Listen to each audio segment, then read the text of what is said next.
Women and ADHD, why many are going undiagnosed.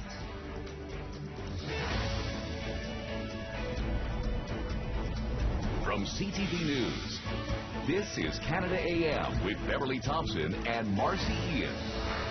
Diagnosed with attention deficit hyperactivity disorder at age 32, Shanna Pearson says there are many women like her out there. The problem is the girls aren't diagnosed as often as boys.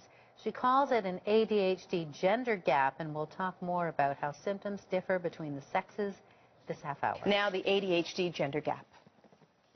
It's a disorder that can lead to highly impulsive behavior, maybe hyperactivity, and perhaps a loss of focus. As many as 5% of Canadians are diagnosed with attention deficit hyperactivity disorder, also known as ADHD.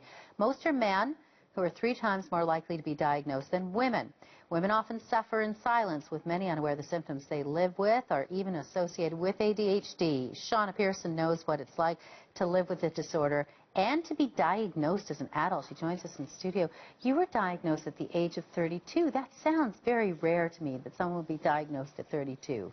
It's actually not as rare as you would think. A lot of adults are being diagnosed later in life. ADHD has really come to the surface in the last 10 to 15 years. It's become a lot more popular or common. So adults are finding out now rather than when they were in school. What made you get tested? My life was very, very chaotic. When I finished university, miraculously, I had a very hard time keeping jobs. I was always jumping around from job to job, from relationship to relationship, from city to city, and my life was basically a big roller coaster. And I was one of those people that was always doing, but not accomplishing anything. Or finishing tasks? Not finishing anything, not really following through with anything, and somebody advised me, you know what, you might actually have ADHD, so I went to go get a diagnosis. When I say, and I just mentioned in the introduction, more men than women. Yes. Why is that? Very simply, men have their ADHD symptoms are a lot more external, and it's just a lot more visibly obvious, whereas for women it's a lot more internal and it tends to be a lot more emotional. So women tend to deal with a lot of the overwhelm and really being paralyzed by overwhelm to the point where they can't do anything. High levels of anxiety, general underlying feelings of constant chaos.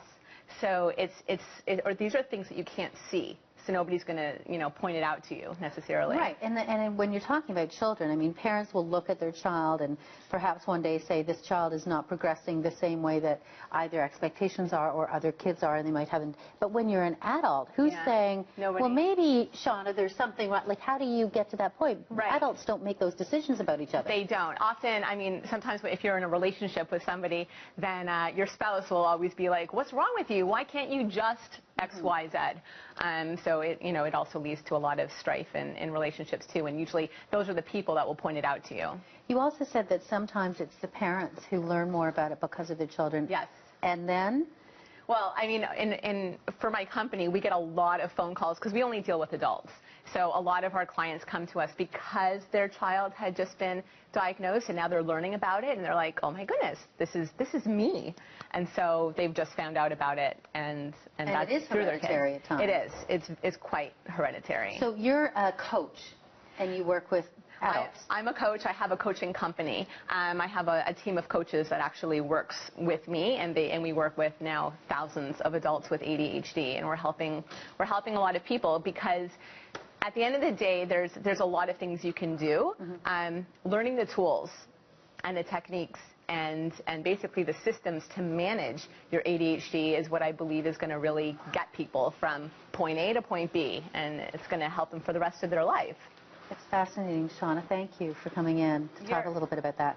Absolutely. Do you want me to share a couple of things with you in terms of what some people can do? Very quickly. One quick thing would be mood scheduling. So Okay. ADHDers go with their mood a lot.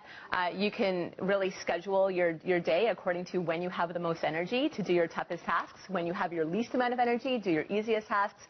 That's just something really easy. Obviously, it needs to be fine-tuned for every individual. Yeah, put it in the toolbox. Yeah. Okay, thank you. No problem. We'll have a link to Shanna's website, by the way, on our site, canadaam.ctvnews.ca.